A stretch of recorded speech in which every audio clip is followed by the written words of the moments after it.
love stories.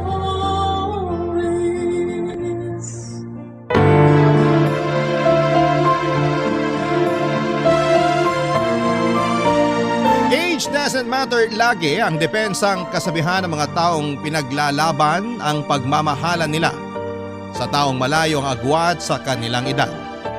Mga taong madalas na pinupuna dahil para sa ilan ay hindi raw ata tama na sila ay magsama. Ikaw kabarangay, nagamit mo na ba ang kasabihang age doesn't matter? Dear Papa Dudut, ako nga pala si Mengay, 30 years old.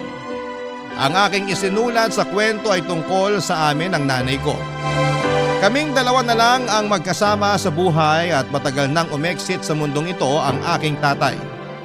Yun din ang naging rason kung bakit naging sobrang close kami ni nanay, lalo na noong nagdalaga na ako. Maituturing ko siyang parang best friend ko. Nasasabi ko sa kanya lahat ng nangyayari sa akin at pinapakinggan niya ako. Ganon din ako sa kanya. Kapag may mga problema siya o dahilan ng kanyang kasiyahan, ako agad ang sinasabihan niya.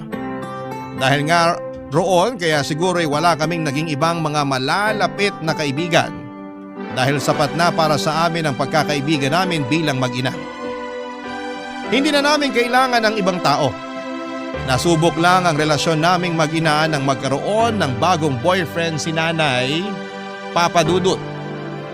Nagkaroon na rin naman si nanay ng mga boyfriend mula noong namatay si tatay. Hindi ko naman siya pinagbawalan. Gusto ko rin siyempre na mahanap niya ang the one para sa kanya. Kasi nga hindi naman habang buhay ay magkasama kaming dalawa sa isang bahay. Makakapag-asawa rin ako at kailangan ko nang bumukod pag nagkataon. Napag-usapan naman namin yun noon. Gusto ko lang din talagang maging masaya si nanay. Matagal na rin namang wala si tatay at wala nang ibang dahilan para hindi siya maghanap ng bagong kabiyak niya. Kaya lang papadudod sa lahat ng nakarelasyon ni nanay, etong pinakabago ang hindi ko po nagustuhan. Hayaan niyong ipaliwanag ko sa inyo kung bakit.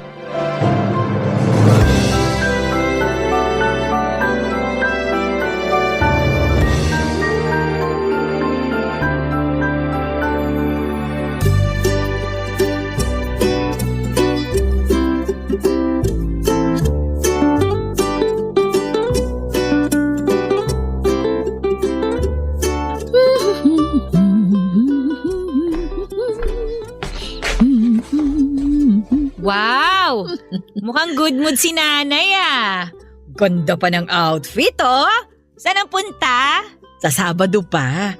Nagtatry lang ako ng isusuot ko para ready na. Pang Gen Z ang outfit ha? Aba syempre, hindi nila pwede malaman na 60 years old na ako. Kaya ko pa namang lumaban sa mga Gen Z na yan. Tignan mo nga oh, ang waistline ko parang pang grade 8 lang sa nipis. Gandang-ganda sa sarili yarn. Aba, sino ba naman ang bubuhat ng bangko ko? Di ako na. Ikaw na talaga. May pupuntahan ka ba sa Sabado? Kasi buong araw akong wala. Dito lang ako sa bahay. Pecha di peligro eh. Manonood na lang ako ng TV tsaka kakain ng mga tira sa ref. Pwede naman kasi kitang bigyan ng pera kung nauubusan ka na. Nagiging sugar mommy ka na naman sa akin. Okay pa ako, Nay. Okay pa ako. Promise. Ayoko rin namang lumabas eh. Huwag niyo na akong pilitin kasi ayoko makakita ng tao sa day off ko. O sige, bahala ka. Ipagluluto na lang kita ng bilo-bilo sa Sabado para may pangmeryenda ka. Mamamalengke rin ako ng prutas. The best talagang nanay ko! Woo! Mag-update ka pag uwi ka na ha. Huwag magpapagabi. Depende sa kadate ko kung anong oras niya ako ihahatid. Aba, wala pang isang buwan nung naghiwalay kayo ni Tito Art ah. May bago ka agad. Iba talagang kamandag ng waistline mo, Nay! Pahaplos naman! Baka sakaling swerte hindi na ko, tsaka magka-love life na ako! Anong akala ng Tito Art mo, iiyakan ko siya? Manigas siya. Hindi ganito kanipis ang waistline ko para umiyak lang sa maling lalaki. Ang taray talaga ng prinsipyo ng waistline mo sa buhay, Nay! Grabe! I love it! Sino ba yan, ha? Chika nyo naman. Shh! Wag muna today, okay?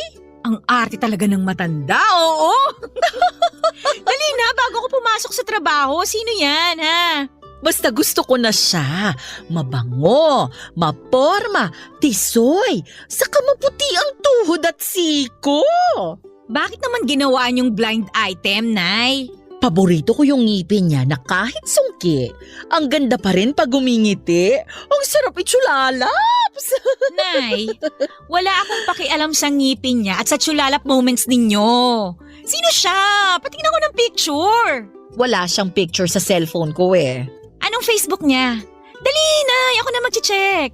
Friend mo ata siya sa Facebook. Sino? Pa-suspense naman, grabe. Si Luigi? Sinong Luigi? Yung kaklase mo nung elementary hanggang high school? Yung laging naghahatid sa'yo rito sa bahay tuwing wala kang payong pag tag-ulan? OMG! Nay! Bakit si Luigi pa? Bakit kaklase ko pa? Sorry, Nak. Hindi natuturuan ng puso kung sino ang pipiliin niya. Ihahatid naman daw niya ako pagkatapos ng date namin. May payong man o wala. Nakangiti pa si nanay habang binibitawan ang huling mga salita niya para makumbinsi akong pumayag na makipag-date sa kabatch ko sa school na si Luigi. Hindi na rin ako sumagot pa dahil alam kong magsasayang lamang ako ng laway. Kapag na-inlove kasi si nanay ay hindi na niya napapakinggan pa ang ibang sasabihin sa kanya. Kahit na anong paliwanag ko, ang nararamdaman niya lang ang tanging papakinggan niya. Iyon ang hindi ko nagustuhan kay nanay, lalo na't may edad na siya. Wala nang ibang mas mahalaga sa kanya kundi ang mga gusto niya at magpapasaya sa kanya. Lagi niyang inilalaban na matanda na siya at malapit ng lumisan sa mundong ito kaya dapat niya lang gawin lahat ng makapagpapasaya sa kanya. Ano bang laban ko sa prinsipyo niyang yon, Papa Dudut? Mas lalo nga akong walang magiging sagot kapag ginamit na niya ang pagiging nanay niya sa akin. Nang umalis si nanay ay saka ako nagkaroon ng tsansa para balikan ang mga naalala ko tungkol kay Luigi. Matagal ko na siyang hindi nakita. Graduation pa namin noong high school yung huling beses na magkita kami. Inabutan niya ako ng garland na gawa sa tsokolate. Gawain ng nanay niya. Alam daw kasi niyang mabilis akong magutom tuwing nabubor ako. Kaya ang haba pa ng listahan ng mga estudyanteng gagraduate noon at sinabayan pa ng mga message mula sa mga guro at ibang mga politiko. Baka totoong inaantok na ako noon kung hindi ako inabutan ng makakain ni Luigi. Hindi ko makakalimutan yung moment na yon, sa totoo lang, Papa Dudut. Mabait naman si Luigi. Pero hindi ko lang tanggap na siya ang napisil ng nanay ko na gawing karelasyon. Kaedad ko lamang siya. Bakit naman mas bumaba ang age requirement ni nanay para sa mga jojowain niya? Hindi ko matanggap. Kaya muli ko siyang kinausap noong sumunod na araw para kumbinsihin na hindi sila pwede ni Luigi, Papa Dudut.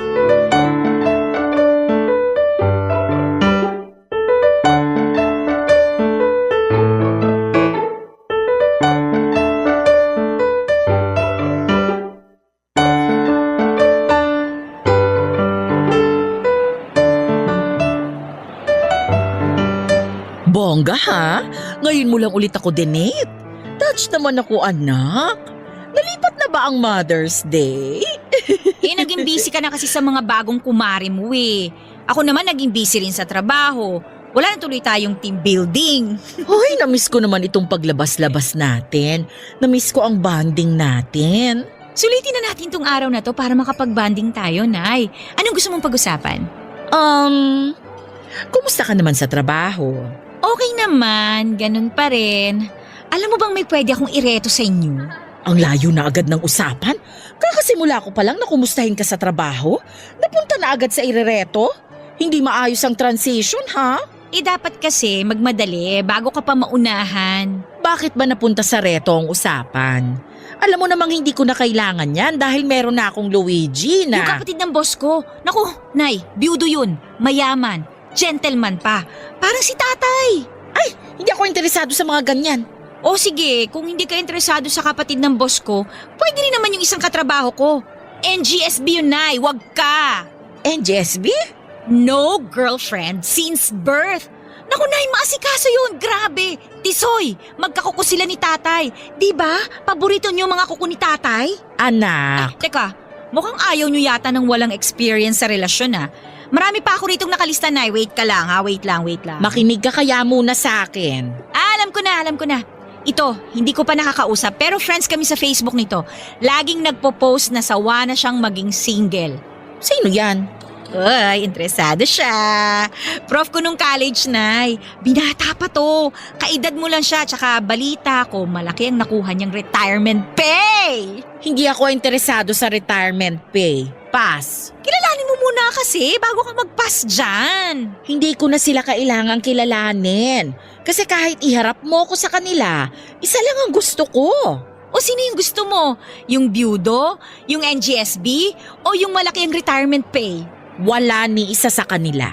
Marami pa akong pwedeng hanapin, Nay. Mabilis lang naman sa social media eh. May mga dating app din. Pwede kitang isali sa mga yon. Send ka lang sa akin ng picture mo, Nay, ha? Ako nang bahalang mag-match sa babagay sa'yo. Hindi ka naman marunong makinig. Wala akong interes sa mga yan. Si Luigi lang ang gusto ko. Okay na ako sa kanya. Eh, baka naman kasi nagsisettle ka lang sa kanya, Nay. Huwag ganun. Hindi mo deserve na magsettle lang. Ano bang nagsisettle lang? Naswertihan ko pa nga si Luigi. Hindi yun pagsisettle lang. Anak, alam ko mahirap tanggapin ang age difference namin ni Luigi. Siguro mahirap din para sa'yo na isipin na ginawa ko yung kabatch mo. Pero masaya na ako sa kanya eh. Promise. Hindi mo masasabing masaya ka na talaga sa kanya hanggat hindi ka pa sumusubok ng iba. Sumubok na ako ng iba noon. Alam mo yan. Hindi ba't wala namang tumagal? Walang pumantay sa tatay mo. Eh di wag ka nalang magjowa dahil wala namang papantay kay tatay sa puso mo, di ba? Wala naman talaga. Oo, yun naman pala eh. So dapat single ka na forever, okay? Ayokong maging single forever. Kasi nahanap ko na yung lalaking kahit mismong tatay mo a-approve sa langit. Si Luigi yun. Anak, ngayon lang talaga ako nakaramdam ulit ng ganito. Maniwala ka. Ibigay mo na sa akin to. Eh pero Nay. Anak, umuwi na lang tayo. Baka masira lang tong plano nating magandang bonding. Tara na. Alam kong nagpasensya lang si nanay sa akin noon, Papa Dudut. Ayaw niya lang makipagtalo sa akin. Napilitan na lamang akong umuo sa kanya at naglakad lamang kami saglit sa mall para maghanap ng mga kailangan namin sa bahay. Nilibre ko siya ng ice cream para mabawasan ang inis niya sa akin na hindi niya pinapahalata. Gumanda na rin ang mood ni nanay pagkatapos noon, lalo na noong nabili na namin lahat ng kailangan namin sa bahay. Habang nasa loob ng taxi ay hindi kami nag-iimikang dalawa. Nakatutok lamang siya sa kanyang cellphone. Alam kong kausap niya si Luigi noon at hinayaan ko na lamang siya. Wala na rin naman ako magagawa pa. Ako naman yung nasira ang mood noon pero hindi ko pinahalata. Naghanap ako ng matamis na makakain sa mga pinamili namin para umayos ang mood ko. Pero hanggang sa makababa kami ng taxi ay hindi nakatulong na pagandahin ng matamis na kinain ko ang mood ko. Hindi ko naman yun pinahalata kay nanay, Papa Dudut. Nagpaalam si nanay na magpapahinga na sa kwarto. Alam kong kahit papaano ay medyo may sama siya ng loob dahil sa pagpupumilit kong ireto siya sa ibang lalaki. Hinayaan ko siyang muli. Tumambay ako sa kusina habang pumapapak ng suha na binudbura ng asukal. Sinabayan ko yon ng nagyayelong tubig. Hawak ko ang cellphone ko at chinek ko, Papa Dudut, ang Facebook ni Luigi. Inesto ko siyang saglit. Maraming ganap sa buhay niya at mukhang asensado na siya sa larangang pinili niya. Mukha rin siyang masaya. Pinost na nga rin niya ang mga date nila ni nanay. Pumait na naman ang panlasa ko dahil doon. Muli kong binudbura ng asukal ang suha.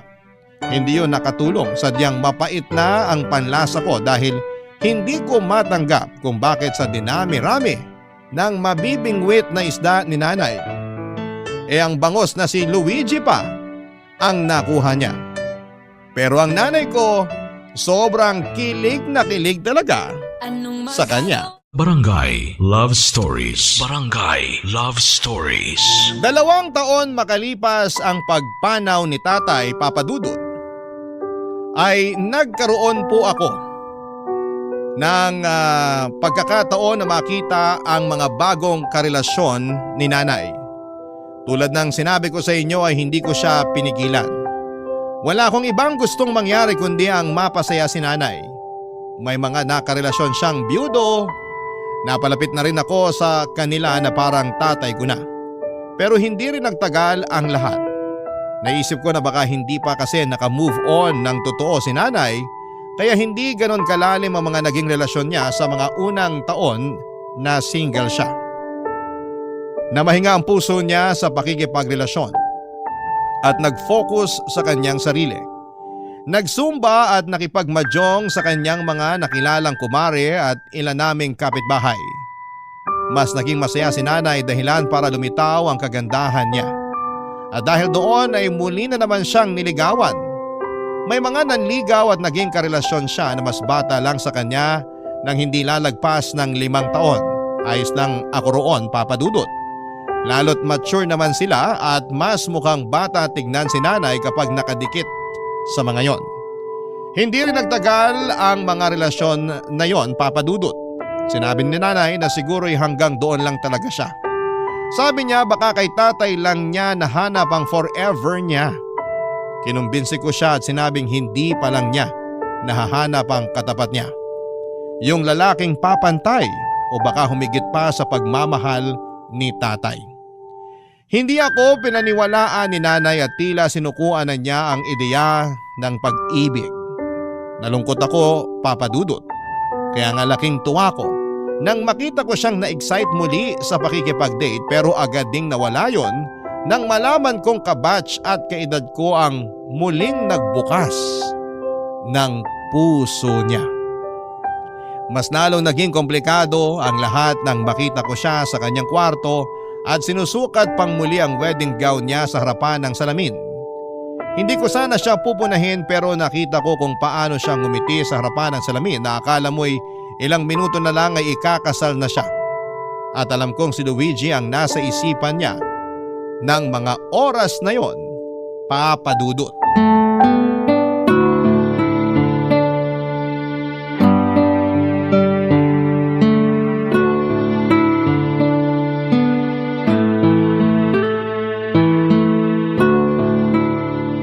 Iba rin talaga ang ngiti. Kala mo mapupunit ang mga labi. Ikaw naman talaga? Huwag ka nga manggulat dyan. Aba, pati hagik-gik parang inaral para magtunog cute ha? Inaaral ba ang hagik-gik? Hindi ka naman marunong humagik-gik ng pa-demure at cutesy, Nay. Wag nga ako ha, wag ako. Nagbabago kasi ang tao. Masama ba? Masaya lang naman ako.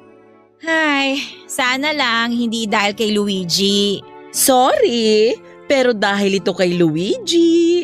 At dahil ba kay Luigi, kaya mo inilabas ulit yung wedding gown mo?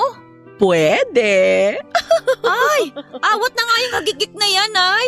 Para papunta na sa halinghingi. Nakakakilabot. Maging masaya ka na lang para sa akin. Bakit mo nilabas ulit yung wedding gown mo? Naalala ko lang bigla. Baby ka pa nung huli ko tong inilabas sa karton. Bakit mo nga inilabas ngayon? Baka kasi nangingitlog na yung mga ipis dito o pinamahaya na ng alikabok. Yung totoo. Alam mo ba? Pinag-ipunan to ng tatay mo na bilhin para sa akin. Nag-iisa lang to sa shop na kasya sa akin. Alam mo naman ang katawan ng nanay mo noon. Panlaban sa muse ng mga liga. Siguro para sa akin talaga to. Hindi mo sinasagot yung tanong ko, Nay. Ilang patatas at carrots din ang masipag na binenta ng tatay mo, makaipon lang. Naaalala ko nga, medyo may lupa-lupa pa tong gown nung inabot niya sa akin. Paano ba naman kasi? Masyadong excited na iabot sa akin. Galing siya sa paghuhugot ng carrots at patatas sa lupa. Hindi ko makakalimutan yon.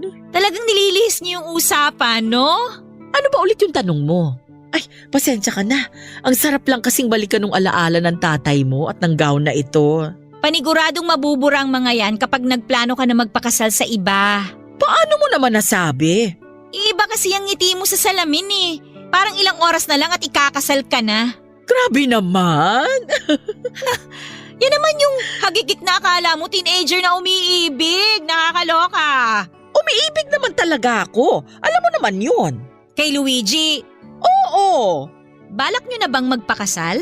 Kaya ba nilabas nyo yung gown na yan? OA ka naman, Mengay. Hindi pa nga niya ako inaaya. Pero kung ayain kayo, papayag ka. Oo naman. Hindi ako magsisinungaling sa'yo. Sa totoo lang, hindi naman talaga ang mga itlog ng ipis o alikabok ang dahilan kaya nilabas ko tong gown ko. Alam ko. Hindi ko nga alam kung bakit pati itlog ng ipis dinamay nyo eh. Anak, masaya lang ako. Ngayon ko lang inilabas ang gown ko kasi ngayon lang ulit akong nangarap na maisuot ito pagkatapos pumanaw ng tatay mo. At dahil nga kay Luigi. Oo, dahil sa kanya. Magkano kaya magpa-dry clean ng wedding gown, no? Muling binalik ni nanay ang pagkakatitig niya sa salamin habang nakapatong lang sa kanyang harapan ang kanyang wedding gown. Sabay naming sinipat ang bawat detalye ng gown, Papa Dudut, maski ako ay nagandahan sa gown na yon. May kalumaan ng style, oo, pero wala na kasing gumagawa ng gown na ganon ka detalyado. Bigla ko tuloy naisip kung paanong pinaghirapan ni tatay na bilhin yon.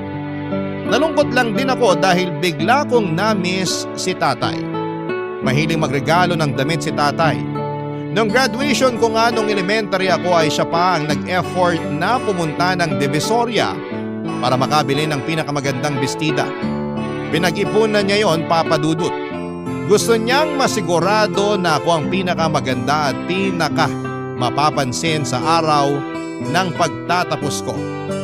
Parang may kumurot sa puso ko, hindi ganong kadaling palitan ang pagmamahal ni tatay sa puso ko. Para hindi na ako masyadong malungkot ay sinikap kong ibahin ang usapan.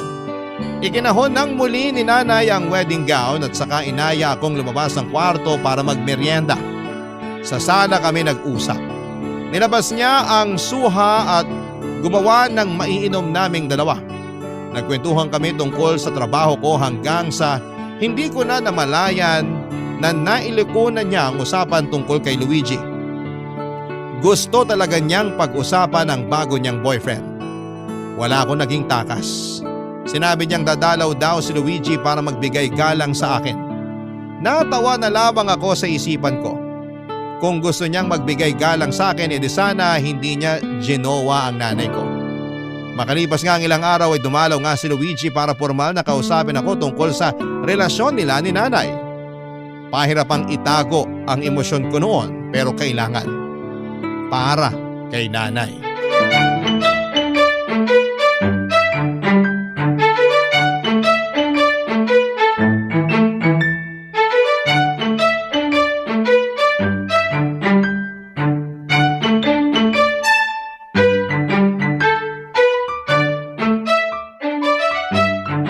Luigi, siya si Mengay. Nay, magkaklase kami ni Luigi dati. Kahit middle name po niya at mga grade niya sa math, alam ko. Gusto ko lang namang maging formal ang lahat. Hello, Mengay.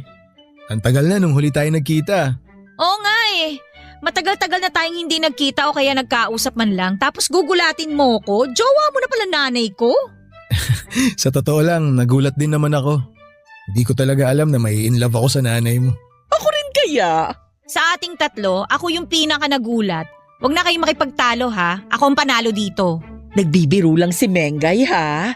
Huwag mong masyadong pansinin yan. Parang bagong hasa lagi ang dila niya ni ang talim. Huwag kang mag-alala, sanay na ako, baby. Ganyan din naman siya nung nag-aaral pa kami. Ilang teachers din namin ang pinaiyak niya. Thank you ha. Siguro hindi ko sinasadyang mapaglihian ng kutsilyo nung pinagbubuntis ko siya. Alam mo ba noon, kapag natutulog ako, kailangang may kutsilyong maliit lagi sa tabi ko. Ah, kaya pala matalas dila ni Mengay. Totoo? At matalas din ang paningin ko. Kitang-kita ko kung paano kayo maghawakan ng kamay sa ilalim ng throw pillow ha. Tigilan nyo nga yan. Kalas na, dali. Kadiri. Opo, Nay. Uy. Pasensya ka na ha. Physical touch kasi love language namin pareho ng nanay mo. Lo, hindi ba acts of service ang love language mo, Nay? Ano to? Pabago-bago? Depende sa magiging jowa? Acts of service din naman. Ang galing pa namang mang-service nitong si Luigi sa akin. Uy, baby, wag kang ganyan. Baka kung ano isipin ni Mengay sa service. Sa totoo naman Uy, bakit baby? Oh, okay ka lang, Nay? Inaatake na naman ako ng vertigo ko. Teka sandali, ihihiga ko muna ito sa kwarto. Gusto mo ba samahan kita sa kwarto? Ako na lang ang sasama kay nanay sa kwarto. Off limits ka pa ron. Hindi na Mengay. Ako na lang ang papasok sa kwarto. Mas lalo ako mahihilo kapag may taong nakapaligid sa akin. Alalayan na kita. Ay hindi na. Maiwan ko na muna kayo rito. Babalikan ko kayo agad kapag humupa na yung hilo ko.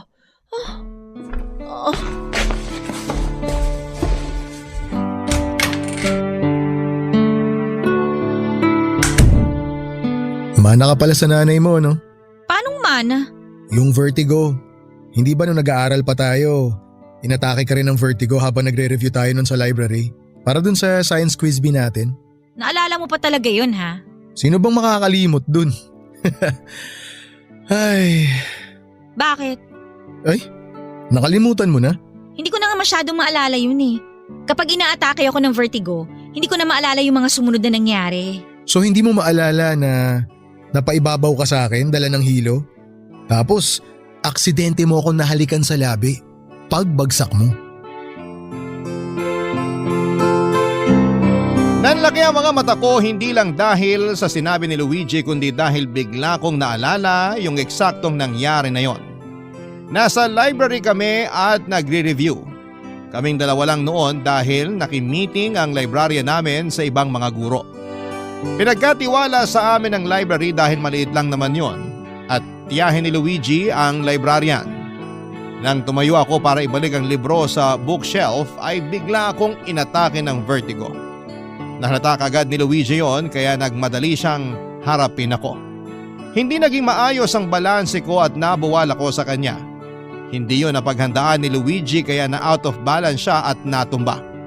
Sabay kaming bumagsak sa sahig na naging dahilan para mapaibabaw ako sa kanya at mahalikan ng hindi sinasadya ang mga labi niya. Parang eksena sa isang pelikula ang datingan. Hindi na lang yon sineryoso ni Luigi dahil mas inalala nito ang kalagayan ko. Binuhat niya ako papunta sa klinik para masiguradong maayos ako. Hindi niya ako iniwan hanggat hindi sinasabi ng nurse na maayos na ako. Nakahiga lang ako noon sa klinik at doon na lamang pinagpatuloy ni Luigi ang pagre-review habang pasaglit-saglit na kinukumusta ang pakiramdam ko. Sadyang maalalahanin si Luigi, iyon ang napansin ko sa kanya noon. Sa tuwing nakatutok ang kanyang mga mata sa librong binabasa niya, yun naman ang pagkakataon ko para matitigan siya. At sa unang pagkakataon ay napansin kong gwapo pala siya. Mas mahaba pa ang pilik mata niya kesa sa akin. Makinis ang mukha niya, papadudot. Kahit nagaktak na ng pawis, gwapo siya talaga. At sa unang pagkakataon ay nakaramdam ako ng pagkabog ng puso ko. Hindi dahil sa vertigo ko, kundi dahil nagkagusto ko kay Luigi. Hindi niya yon nalaman. Hindi ko naman binalak na sabihin pa. Barangay Love Stories. Barangay Love Stories. Siguro parte ng pagkontra ko sa relasyon ni Nanay at Luigi yung hindi ko pagkakaroon ng tsansa kay Luigi nung nag-aaral pa lamang kaming dalawa. Kaibigan lang talaga ang naging turing niya sa akin at hindi ako natuwa doon. Lagi ko siyang nakakasama sa mga quiz bee at school projects. Lagi po kami magkasama sa isang section. Magkasama tuwing recess, pero bakit hindi niya ako napansin? Doon nga ata nagmula ang insecurity ko dahil hindi niya ako magawang tignan bilang isang babae na pwedeng ligawan o makrasyan man lang. Nagpupulbos naman ako. Mabango naman ako. Lagi naman akong nakangiti sa kanya at hindi ako nagpakita ng kagaspangan ng ugali. Pero bakit hindi niya ako makita? Lagi niya akong hinahatid sa bahay tuwing magkasabay kaming pauwi Lalo na tuwing wala akong dalang payong tuwing maulan. Tinutokso na nga kami madalas ng mga kaklase namin pero deadma siya. Iba pa rin ang nagawa. Pinili niya naligaw siya sa mas matandang mga estudyante kesa sa kanya. Hindi ko nga rin alam kung paano niya napasagot ang mga itinuturing kong ate sa school at bakit yon ang nililigawan niya at hindi na lamang ako na mas bata lang sa kanya ng ilang buwan. Lagi nga rin akong tinutokso ng mga kaibigan ko kung bakit hindi pa ako gumawa ng paraan para ligawan ako ni Luigi. Kung alam lang nila na halos lahat ay ginawa ko na para mapalapit sa kanya pero wala pa rin. Hanggang sa isang araw ay sinukuan ko na lamang ang feelings ko para sa kanya. Mula noon ay natakot na akong mapalapit sa mga lalaking nagugustuhan ko dahil natatakot akong hindi magustuhan pabalik. Na-trauma nga siguro ako ng slight nang mangyari sa amin ang mga ganon, Papa Dudut. Hanggang sa kasalukuyan ay baon ko pa rin ang trauma at insecurity na yon, lalo kapag nakaharap ako sa salamin at pinagmamasdan ang bawat mali sa itsura ko.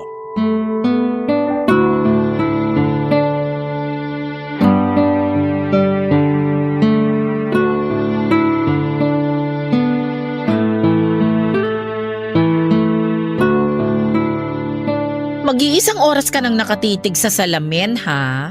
Pag yan nabasag, umorder ka ng bago. Ikaw ang magbabayad. Ang dami kasing mali. Mali saan? Sa mukha ko. Ouch, ha? Bakit ikaw ang masasaktan ako tong pangit? Masakit marinig ng isang ina ang sinabi mong yan, akala mo ba? Para mo na ring sinabi na may mali sa lahi ko, kaya nagkaganyan ang itsura mo. Hindi naman dahil sa inyo kaya ganitong itsura ko eh. Nakakainis nga kasi ang dami kong pwedeng manahin sa inyo, bakit hindi pa yung mukha nyo? Ano mo naman yung galing ko sa pagsayaw? Ayos na ako ron. Hindi ko naman nagagamit yung talent ko sa pagsayaw sa trabaho, no? Eh di sa TikTok.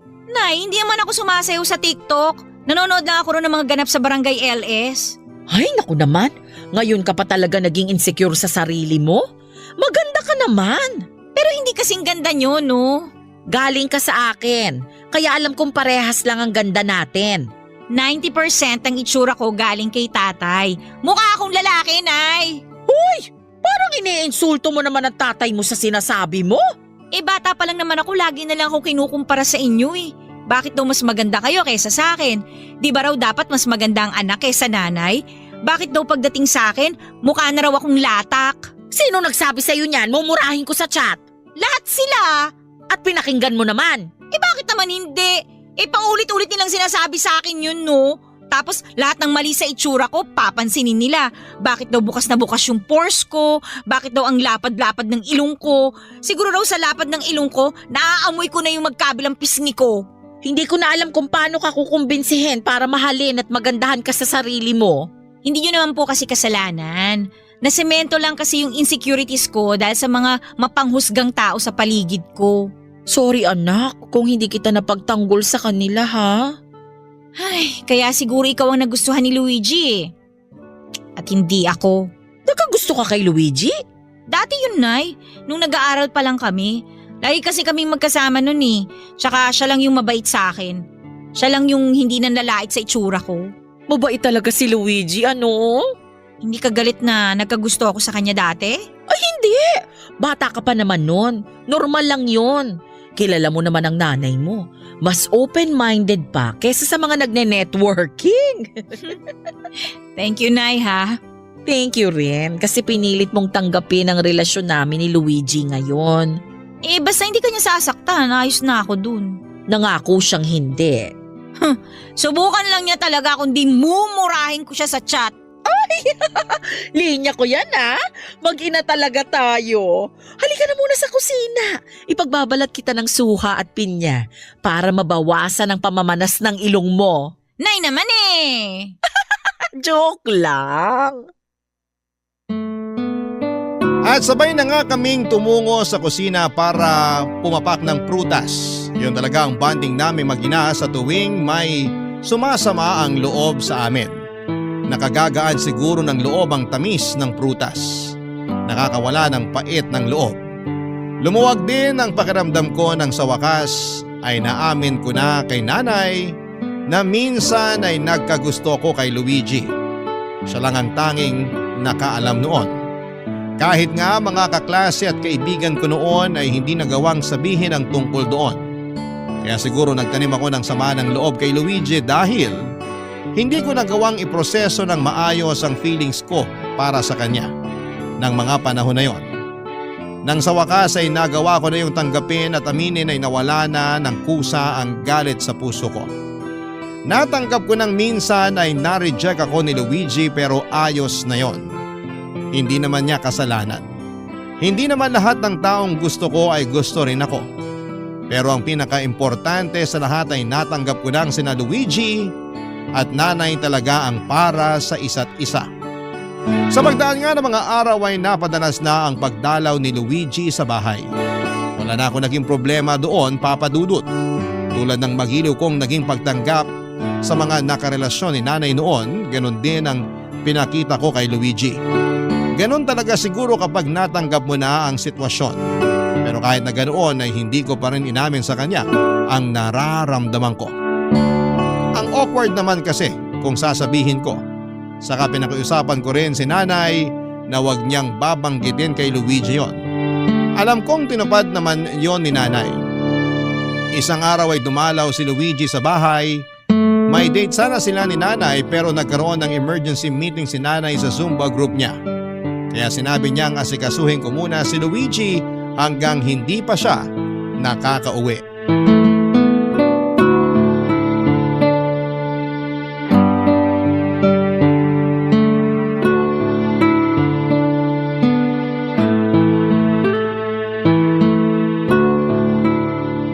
Anong oras kaya makakabalik nanay mo? Wait mo na lang text niya sa'yo. Magsasabi naman yun. Ikaw naman, masyado kang clingy sa baby mo ha. Ay, Sabado kasi ngayon. Naisip ko lang baka mahirapan kaming makahanap ng sasakyan. Pauwi na yon. Kung sakaling wala kayong masakyan, dito na lang kayo sa bahay mag-date. Tipid pa, di ba? Iwas traffic. Kaso, third wheel ka. Hindi ako magiging third wheel sa inyo, no? Magkukulong lang din naman ako sa kwarto ko at manonood ng paborito kong K-drama. Bakit kasi ayaw mo pang mag-boyfriend? Para hindi sa mga opa sa K-drama ka kinikilig. Ay nako, kung hindi rin naman itsurang opa ang mabibingwit ko, kahit maging matandang dalaga na lang ako. Hindi ko naman iniisip na magiging matandang dalaga ka. Nagulat nga ako nung sinabi ng nanay mo na hindi ka pa raw nagkakaroon ng boyfriend eh. Si nanay talaga, likas ang pagiging marites. Sa ganda mong yan, nakakapagtaka naman kasi talaga. Hindi ako maganda, no? Isang malaking kasinungalingan yan. Hoy, hindi ako nagsisinungaling. Alam mo yan, nung nag-aaral pa nga tayo, di ba ako yung laging nagno-nominate sa'yo para maging muse sa klase natin? Di ba ginagawa mo lang naman yun para asarin ako? Ha? Hindi ah. Kailan pa ako ng asar?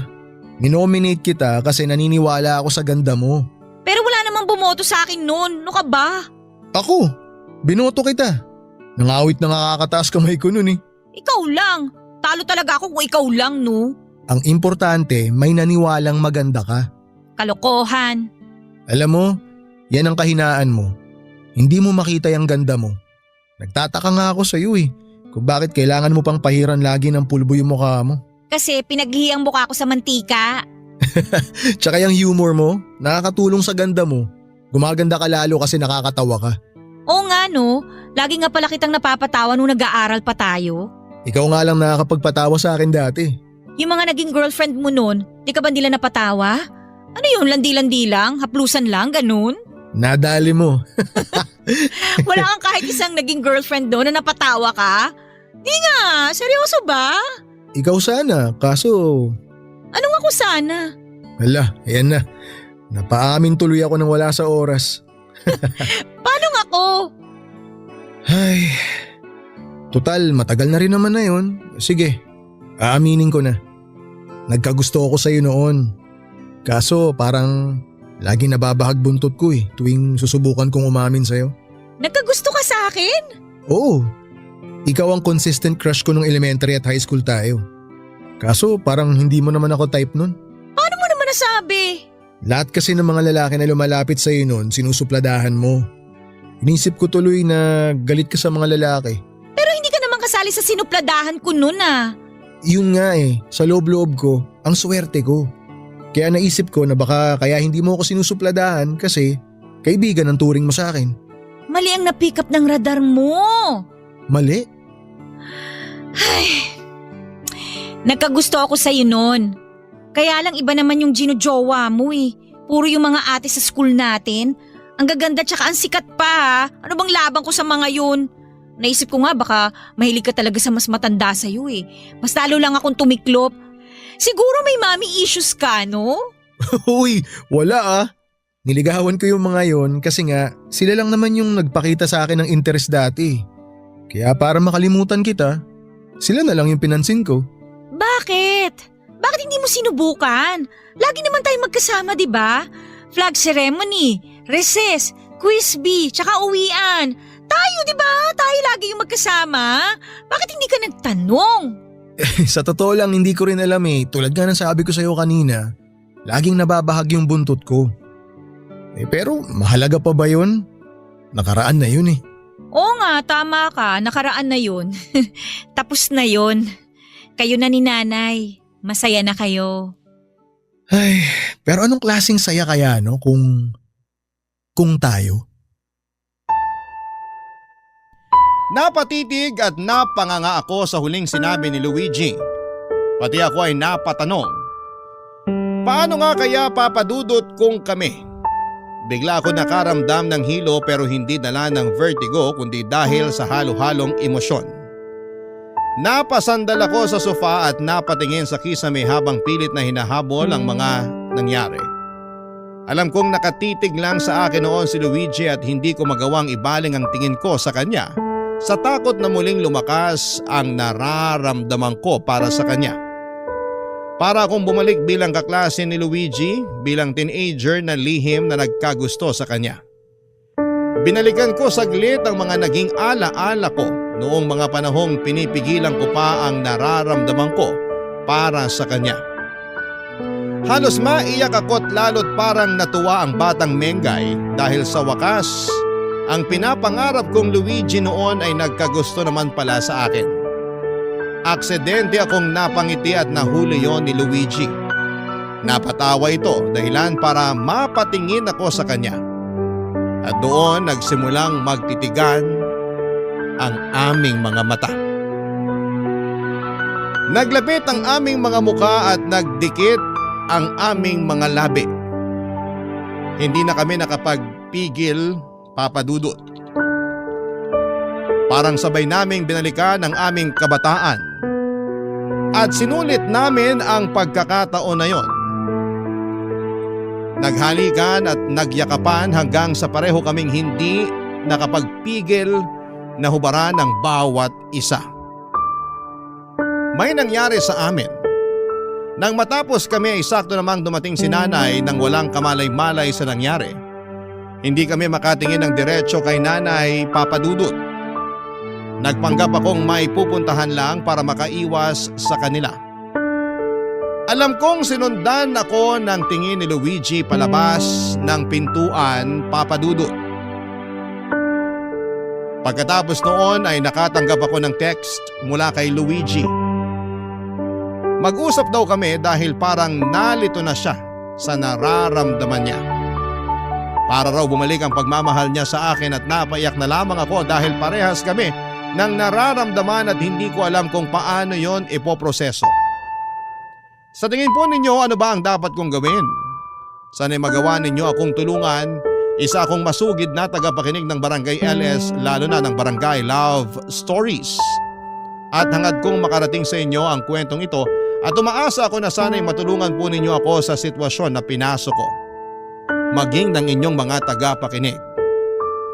Salamat po sa lahat. Ako po ang inyong kabarangay forever, Mengay. Barangay Love Stories. Barangay Love Stories. Nalilito pa rin sa life ang ating kabarangay. Ano kaya ang maipapayo mo sa kanya? Ibahagi mo yan sa ating comment section para mabasa rin niya.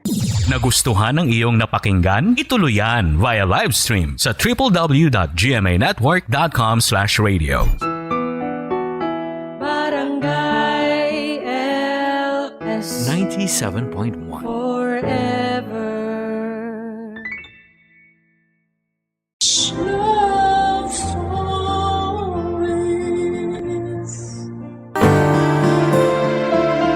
paggalang sa mga magulang ay isa sa mga utos ng Diyos na may pangako. Ibig sabihin walang swail na anak ang pinagpapala pagdating ng panahon. Ikaw kabarangay, gaano mo kamahal ang mga magulang mo? Dear Papa Dudut, meron ba kayong comfort food? Yung klase ng pagkain na kapag kinain ninyo, hindi lang kayo mabubusog kundi maibabalik pa kayo nito sa nakaraan. Ako kasi Papa Dudut ay meron. At egg sandwich yon. Pero bago ko ikwento kung bakit ay gusto ko munang bumati ng isang mapagpalang katanghalian sa inyong lahat at sa mga kabarangay natin. Ako po si Jing, 35 years old at nakatira dito sa Malate, Manila kasama ang pamilya ko. Nadiskubre ko ang programa ninyo noong pandemic nang minsan akong nakapakinig ng isa sa mga storya ninyo online. Tapos nagustuhan ko po ito kaya hinahanap-hanap ko na. Ang pakikinig sa Barangay Love Stories ang paraan ko para makapag-relax mula sa pag-aasikaso sa aking mga anak. Magsisimula ang kwento ko noong 18 years old ako, Papa Dudut. Nasa 4th year high school ako noon at kasama ko na lang sa buhay at bahay namin ng Lola Lilia ko, nanay ng mama ko at ang papa nonong ko. Wala akong kapatid. Si mama naman ay iniwan na kami noong sanggol pa lamang ako. Sumama raw siya sa boyfriend niya at nagpakalayo-layo. Hanggang ngayon ay wala akong balita sa kanya at wala na rin naman akong balak alamin kung nasaan siya o kung buhay pa ba siya. Napatawad ko naman siya sa pang-iiwan sa amin pero ayoko nang makipag-ugnayan sa kanya kung bibigyan man ako ng pagkakataon, Papa Dudut.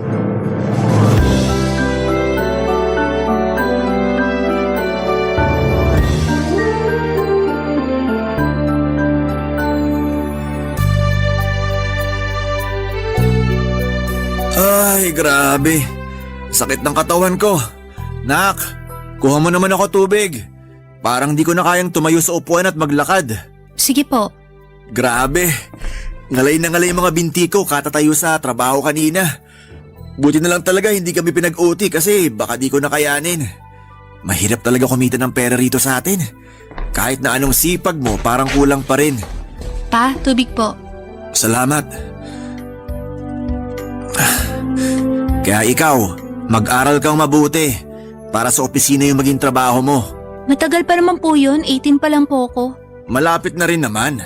Pero parang ayoko pa pong magtrabaho, nakakapagod kasi.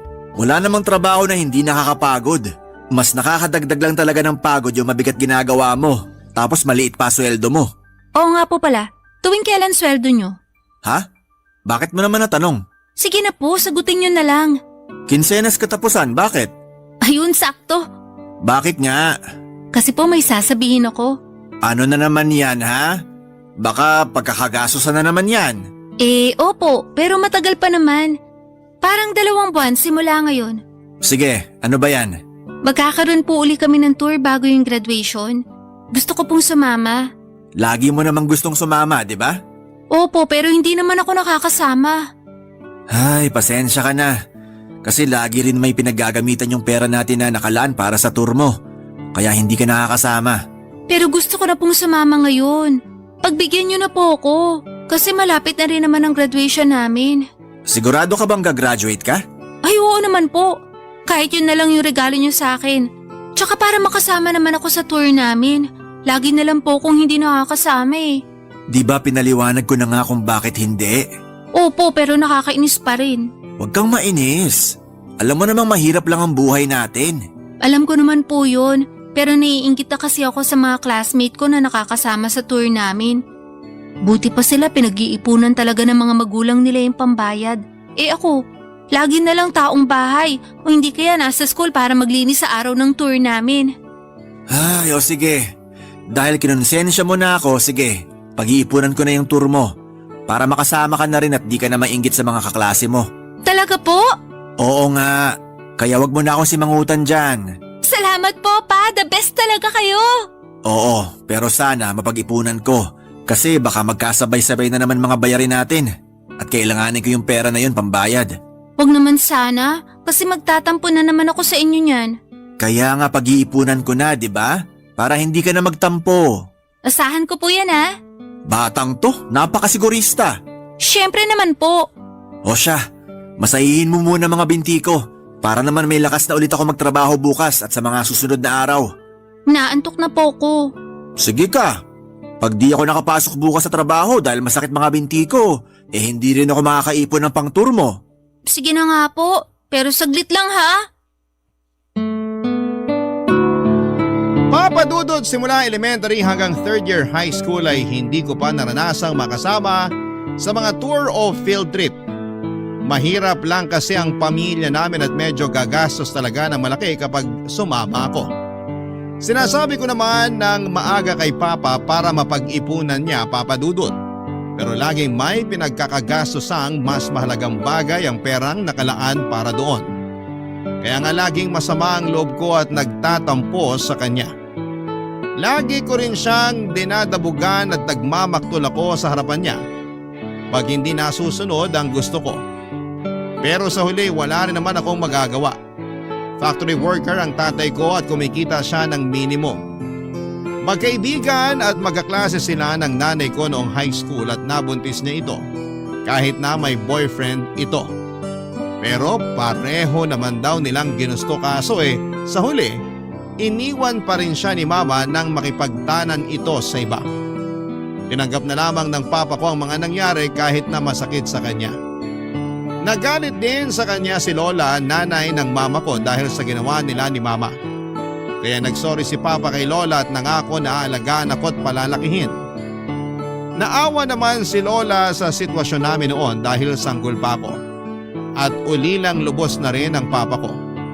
Hindi rin siya close sa mga kamag-anak niya dahil barumbado siya noong kabataan niya. Pero nagbago naman siya nang isinilang ako. Kaya naman nag-decide si Lola na kupkupin kami at patirahin sa bahay kasama niya. Lalo na't mag-isa na lamang siya ng mga panahong yon, Papa Dudut.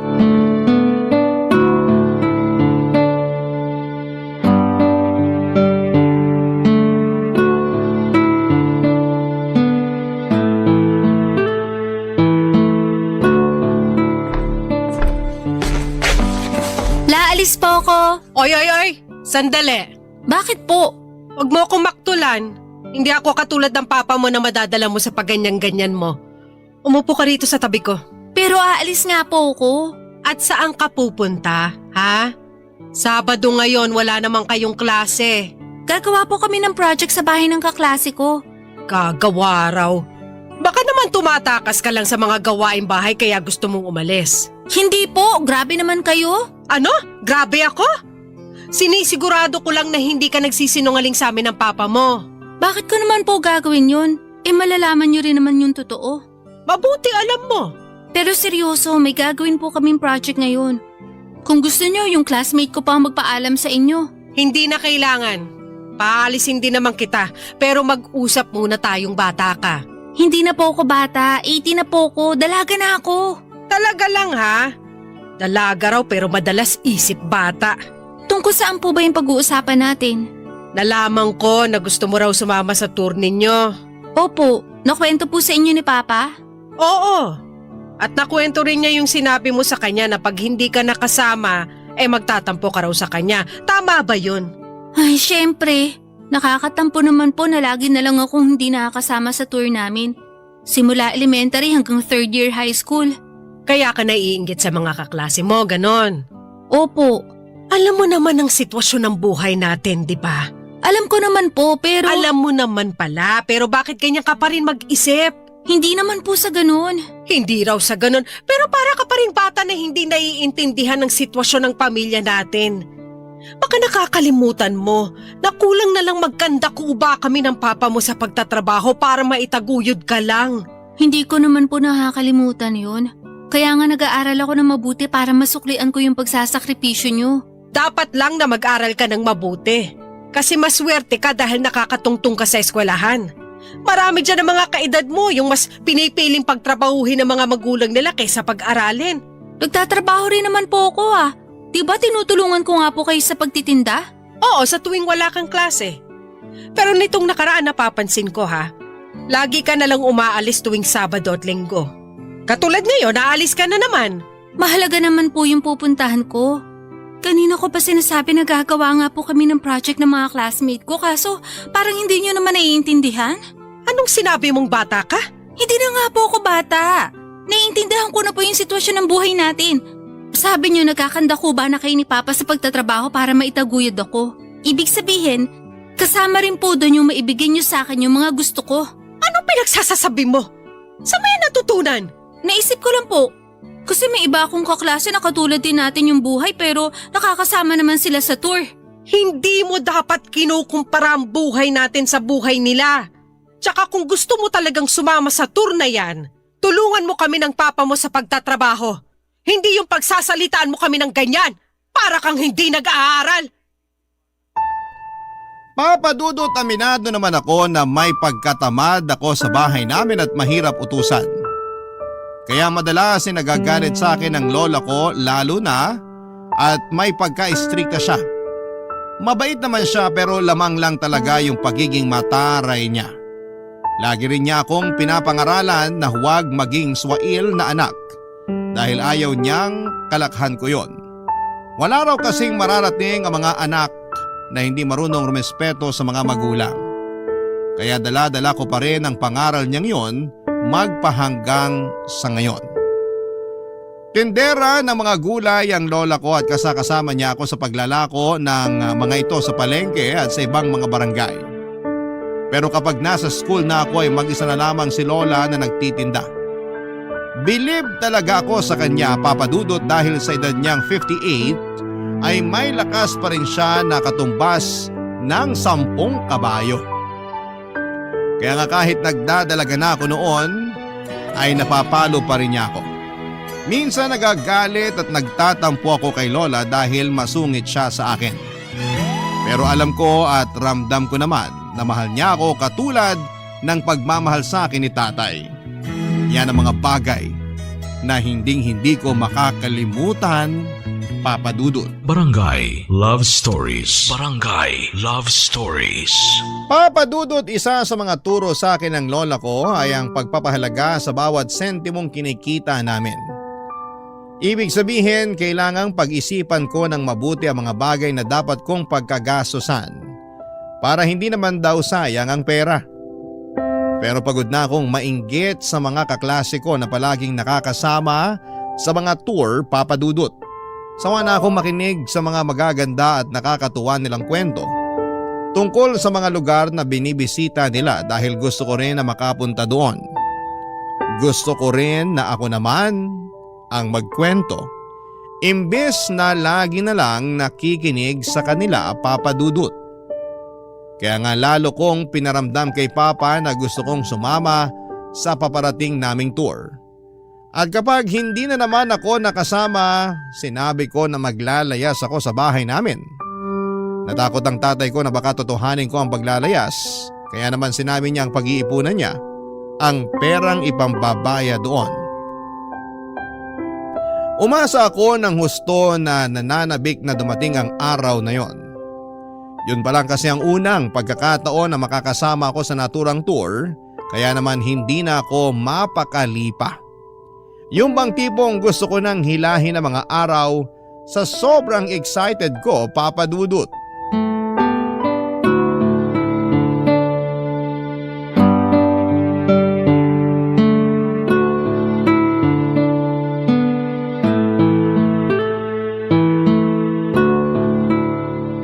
Pa, sa susunod na linggo na po yung tour namin.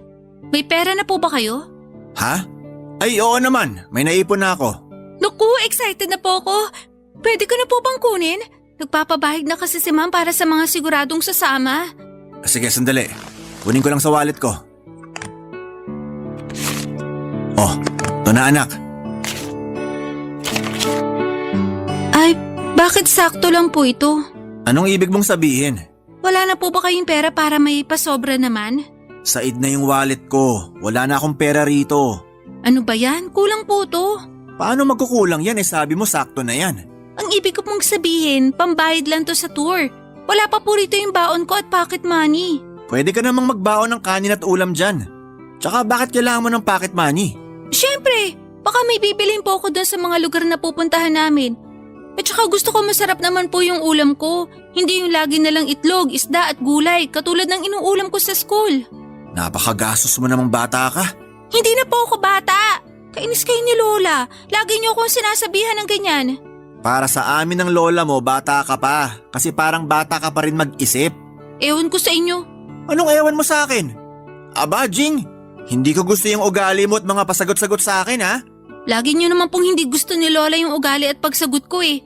Minsan naiisip ko hindi niyo talaga ako gusto kaya ganyan sinasabi niyo sa akin. Hindi totoo yan. Nag-aalala lang kami ng lola mo kasi hindi tama yung ginagawa mo. May anak bang ganyan sumagot sa magulang at lola niya? Tapos di ka na nga nagpasalamat sa akin dyan sa perang binigay ko pang bayad sa tour mo.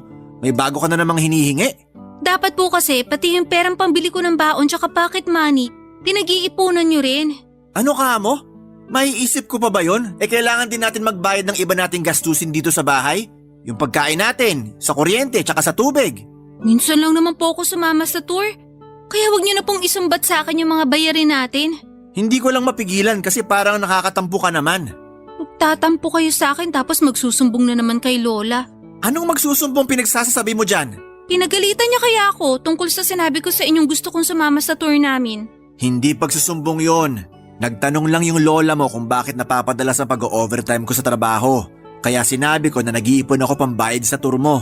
Kahit na, pinagalitan pa rin po ako ni Lola at kasalanan niyo yon. Paanong naging kasalanan ko pa? Pambihira ka namang bata ka? Basta, pag-ipunan niyo uli yung pambaon ko tsaka pocket money kasi kailangan ko po yon. Oo, sige na. Pag-iipunan ko ulit. Sa susunod na linggo pa naman yung tour nyo na yan, di ba? Opo, salamat po. Papa Dudut, masayang-masaya nga ako nung ibigay na ni Papa ang perang pambayad ko sa aming tour. Alam ko kasi sa sarili kong totoong-totoo na yon. Na sa wakas ay makakasama na ako at hindi na lamang basta makikinig sa kwento ng mga kaklase ko tungkol sa kung gaano kaganda ang lugar na pinuntahan nila. Hindi nagtagal ay ibinigay na rin sa akin ng papa ko ang perang para meron akong pang pocket money. Kasama na rin doon ang pambili ko ng baon. Siyempre hindi mawala-wala ang paborito kong egg sandwich na ginawa mismo ng lola ko. Kahit na naiinis sila sa akin ni Papa sa pagiging demanding ko, alam kong mahal nila ako at hindi nila ako matitiis. Noong araw na dumating nga ang tour namin, hinatid ako ni Lola sa school kahit na sabi ko ay kaya ko naman. Pero pinilit niya ako kasi hindi pa siya tapos magbilin ng mga dapat at hindi ko dapat na gawin. Nag-alala kasi siya sa akin kahit na malaki na ako. Kaya nga thankful talaga ako na kahit wala akong nanay ay meron naman akong lola at papa na nag-aalaga sa akin ng mga panahong yon. Oo, may mga pagkakataon pa rin na napapatanong ako sa sarili ko kung anong pakiramdam na magkaroon ng nanay katulad ng mga kaklase ko. Marami kasing bagay na hindi kayang gawin ng tatay ko na mga nanay lamang ang nakagagawa. Tulad ng pagtatali ng buhok ng maayos, paghahanda ng baon at kung ano-ano pa.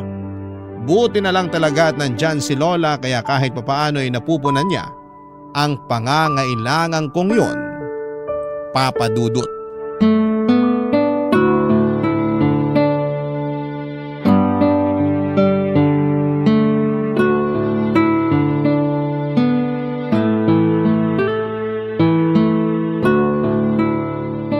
Kumusta naman yung tour nyo?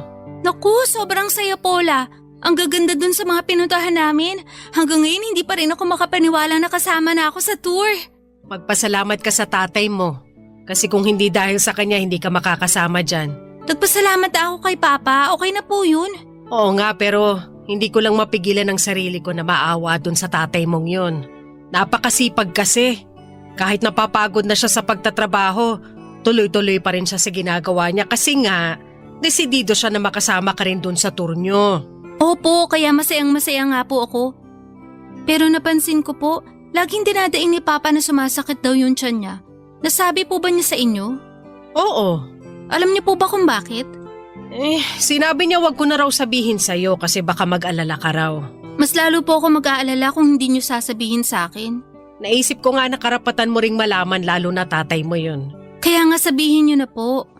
Nung nagpa-check up siya, lumabas na nagka-ulcer siya. Kaya madalas na sumasakit yung tiyan niya. Pero wag ka na masyadong mag-alala kasi niresetahan naman na siya ng gamot. Bakit naman po siya nagka-ulcer? Hindi po ba siya kumakain sa tamang oras? Ganun na nga. Minsan hindi pa siya kumakain.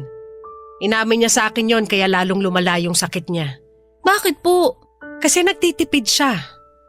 Yung pera na pambili niya ng pagkain ay niipon niya para maibigay sa'yo. Pambili ng baon at pang pocket money mo. Sinabihan mo raw kasi siya na sakto lang pambayad sa tour yung perang binigay niya. Kaya hiningan mo pa siya. Totoo ba yon? Opo.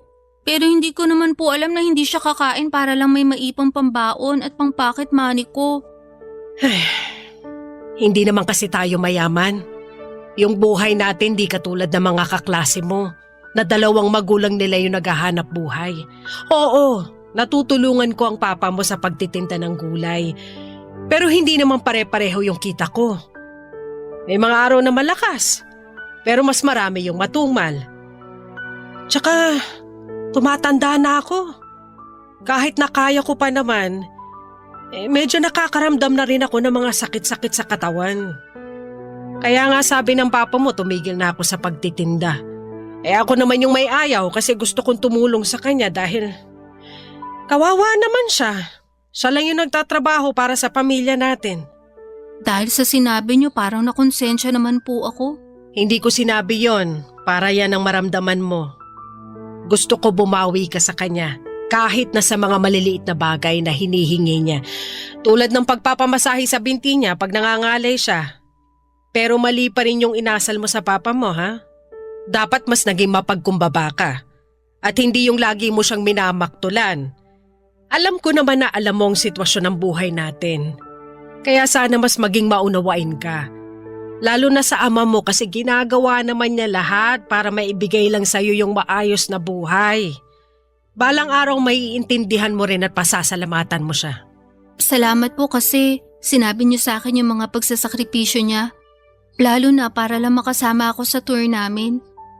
Tsaka sa inyo na rin kasi kahit lagi niyo akong pinagagalitan, alam ko na mahal niyo pa rin ako. Siyempre, apo kita kaya mahal kita. Ikaw na lang yung alaala na meron ako mula sa nanay mo simula nung umalis siya. Kaya nga nangako ako noon sa sarili ko na aalagaan kita. Kaya sana wag ka na rin masyadong maldita. Opo, sorry po ulit. O siya, tama na yan. Ituloy mo na lang yung kwento mo tungkol sa mga lugar na pinuntahan nyo. Para naman masaya yung pinag-uusapan natin. Papadudot, nalungkot naman ako matapos kong malaman ang dahilan kung bakit madalas ang pagsakit ng tiyan ni Papa. At mas nakonsensya ako nang sabihin sa akin ni Lola ang tungkol sa mga sacrifices na ginawa niya para lamang makasama ako sa tour namin. Tapos minalditahan ko pa ang tatay ko para lang masunod ang gusto ko. Bigla tuloy bumalik sa alaala ko ang mga pagkakataon na hindi ako naging mabuting anak sa kanya sa tuwing nagmamaktol ako at nagdadabog sa mga utos niya. Doon ay biglang nag-sink in sa isipan ko ang lahat ng mga pangaral ng lola ko sa akin, kaya unti-unti ay nagbago ang pag-uugali ko. Hindi naman ako masamang anak, medyo pasaway lang talaga kaya nga binabawas-bawasan ko na. Hindi rin ako madalas nagreklamo kapag inuutusan ako ni na Lola at Papa. O kapag hindi ko gusto ang ulam, ay hindi na ako papadudot naghahanap ng masarap kasi yun lang ang kinaya ng pera namin. Nagpapasalamat ako sa Diyos sa mga blessings na ibinigay niya para sa pamilya namin at nangako ako sa sarili ko na balang araw ay babawi ako sa 2 taong pinakamamahal ko. Barangay Love Stories. Barangay Love Stories. Papadudot, lumaki akong hindi close sa papa ko dahil noong una ay naisip ko na kasalanan niya kung bakit kami iniwan ni mama. Tapos busy pa siya lagi sa trabaho kaya naman kaunti lang yung panahon niya na makasama ako at masubaybayan sa paglaki ko. Buti na lang at nandyan si Lola dahil kahit papaano ay merong nag-aasikaso sa akin mula pagpasok sa eskwelahan hanggang sa pagdalo ko sa mga PTA na kasama si Lola. Laging sinasabi ng lola ko na unawain ko na lamang ang tatay ko kasi nga siya lang halos ang naghahanap buhay sa pamilya namin. Lalo na noong tuluyan nang tumigil sa pagtitinda ang lola ko. At habang tumatanda ako ay naiintindihan ko na ang tatay ko kung bakit gano'n na lamang siya kapursigidong magtrabaho. Bukod sa ayaw niya kaming magutom ni Lola, gusto niya rin na makaipon ng pera ng pangkolehiyo ko. Nakita ko sa mga pagod niyang mga mata na mahal niya ako kahit na hindi niya yon madalas sabihin. Kaya naman naging inspirasyon ko sila ni Lola para pagbutihin ang pag-aaral ko at nagbunga ngayon nang makapagtapos ako sa high school ng may karangalan.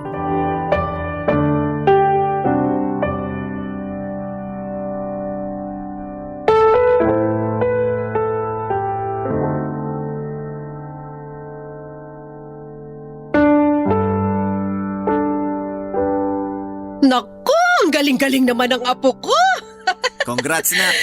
Kasi may medalya ka nung graduation mo. Masayang-masaya kami ng lola mo kasi alam namin nag-aral ka ng mabuti para lang magkaroon ka ng ganong karangalan. Yung totoo, para po sa inyo ni Lola yung karangalan kong yon, pa. Bakit para sa amin? Hindi naman kami yung pumasok sa eskwelahan at nag-aral. Oo nga, nagtrabaho lang naman kami tapos lola mo lang yung nag-aasikaso sa'yo. Hindi naman po kasi literal na kailangan yung pumasok sa eskwelahan katulad ko. Kayo na po ang may sabi na nagtatrabaho kayo. Tapos si Lola naman yung nag-aasikaso sa akin. At kaya nga po ako nagsikap makagraduate ng may medal kasi kayo po yung inspirasyon ko. Kung hindi po dahil sa sipag nyo para lang mabigay sa akin lahat ng pangangailangan ko, hindi po ako makakapag-aral. Salamat po talaga. Walang anuman yon. Anak kita at mahal kita. Mahal ko rin po kayo. Nakakatuwa naman tignan ng sweet yung mag-ama. Salamat din po sa inyo kasi lagi nyo akong inaasikaso. Walang anuman yon. Tsaka maliit na bagay lang yon. Hindi po maliliit na bagay yon kasi kahit malaki na ako, nandyan pa rin kayo para gumabay sa akin at mangaral. Kaya nga kahit wala na akong nanay, hindi ko naman naramdaman na napabayaan ako. Iba rin mag-alaga ang lola mo. Kahit ako nga inaasikaso rin niya na para bang tunay na anak. Ano ka ba naman? Sa tinagal-tagal ng pagsasama natin dito sa bahay, paanong hindi kita tatratuhin parang tunay kong anak? Mabait ka at mabuti kang magulang kay Ching. Tapos nakita ko rin sa iyo yung determinasyon na mabigyan siya ng maganda at maginhawang buhay kahit na mahirap lang tayo. Doon pa lang napahanga mo na ako. Kaya sabi ko sa sarili ko, aalagaan din kita katulad ng pag-aalaga ko sa apo ko. Salamat po, Nay. Nararamdaman ko na meron akong magulang sa katauhan nyo. Hindi talaga ako nagkamali na pinatira ko kayo mag-ama sa bahay ko noon. Kasi simula nung iwan ako ng anak ko, pakiramdam ko na wala na rin ako ng rason na mabuhay. Siya na lang kasi yung meron ako pero nawala pa rin siya sa akin. At kasalanan ko po yun. Pakiramdam ko, ako yung nagtulak sa kanya para iwanan kayo. Habang buhay po akong hihingi ng tawad sa nangyari. Napatawad na kita, tsaka tapos na yon. Hindi na ako galit sa'yo. Malaki na rin naman yung anak ko. May isip na siya para malaman ng tama at mali. Alam ko na alam niya ang ginawa niya ng araw na yon. Kung sakaling bumalik po si Mama, patatawarin niyo ba siya? Oo naman. Anak ko pa rin naman siya, tsaka wala na sa akin yun. Nangyari yun, matagal na panahon na. Ikaw pa?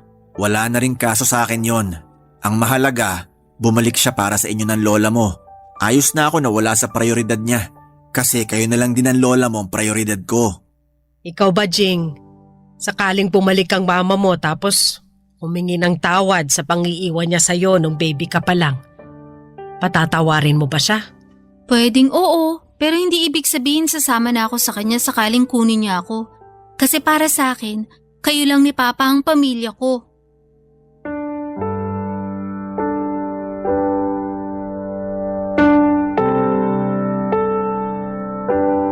Papadudot lalo kong napatunayan na hindi lang mabait ang papa ko. Mapagmahal pa siya at maalalahanin. Patunay na nga doon yung mga panahong pinili niya akong panindigan at alagaan kahit na iniwan ako ng sarili kong ina. Kaya nga inalay ko talaga sa kanila ni Lola ang karangalang natamo ko pagkatapos ng pag-aaral ko. Sinabi ko rin sa kanya na gusto kong tumulong sa pagtatrabaho habang nag-aaral kaya nag-working student ako, Papa Dudut. Pumasok po ako bilang crew sa isang 24/7 coffee shop sa lugar namin. Yung sobra sa perang ibinibigay ni Papa sa akin ay itinatabi ko sa bangko matapos kong magbukas ng bank account. Proud sa akin si na Lola at Papa dahil malaki na raw ang pinagbago ko. Hindi na ako yung dating pasaway at spoiled na anak. Pero masasabi ko pa rin na nandun pa rin yung pagiging maldita ko na naman ako kay Lola.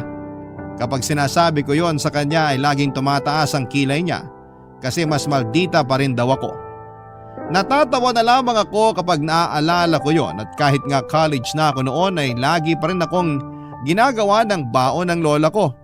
Kasama na nga doon yung paborito kong egg sandwich. Kumuha po ako, Papa Dudut, ng kursong AB English. Pinagbuti ko talaga ang pag-aaral ko hanggang sa makapagtapos muli ako ng may karangalan. Lahat ng yon ay alay ko kina Lola at Papa. Natatandaan ko na sobrang excited ako na dumating ang araw ng graduation ko. Hindi ko pa kasi sinasabi sa kanila na may medalya ko. Tuwang-tuwa sina Papa at Lola matapos nilang malaman na may karangalan ako noong araw ng graduation ko. Proud na proud sila sa akin pero mas proud ako sa kanila dahil sa mga sakripisyo nila. Kaya lang nagbago ang lahat sa buhay namin dahil kinabukasan ay hindi na nagising si Papa mula sa pagkakatulog. Oo, Papa Dudut. Bigla ang namatay ang tatay ko noong sumunod na araw at ang sakit-sakit noon para sa amin ni Lola.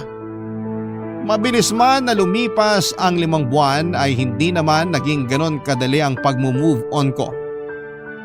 May mga pagkakataon pa rin na nagbe-breakdown ako dahil nami-miss ko ang tatay ko.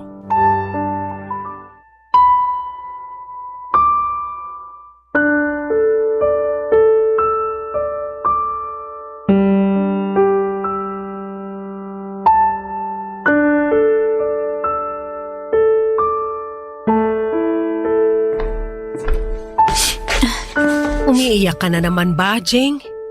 Sorry La, hindi ko lang mapigilan. Namimiss ko lang si Papa tapos baka malapit na rin ang period ko kaya ito na naman yung hormones ko. Ayos lang yun. Namimiss ko rin naman ang papa mo eh. Bakit naman po kasi ganun? Anong bakit ganon? Kasi kinuha siya agad sa atin ng ganun kabilis. Parang ang saya-saya lang natin ng graduation ko tapos kinabukasan biglang wala na siya. Hindi ko rin alam kung paano sasagutin yung tanong mo kasi ako mismo naguguluhan din. Hindi ko pa nga naibabalik sa inyo lahat ng magaganda at mabubuting bagay na ginawa niyo sa akin para lang makapagtapos ako sa pag-aaral. Paano ko na po gagawin yun kung wala na si Papa? Ang daya, ang sakit-sakit po. Sigurado ako kung saan man naroroon ang papa mo proud na proud siya sa'yo. Hindi po ba pwede na dito muna siya sa atin para magkakasama tayo? Ayoko kasi na malayo siya sa atin, nalulungkot po ako. Nalulungkot din ako pero ganun talaga ang buhay. Hindi natin masabi. Akala mo ayos lang yung isang tao pero nalalabi na pala yung mga araw na kasama natin siya sa mundo. Diyos lang ang nakakaalam kung kailan niya tayo kukunin. Pero ang hirap lang kasi wala man lang senyalis. Yung iba kahit paano nakakapagpaalam pa pero ako ni hindi nabigyan ng pagkakataon para magawa yun kay Papa.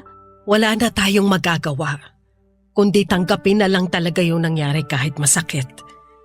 Alam ko ayaw din naman ni Nonong na habang buhay tayo magluksa sa pagkawala niya.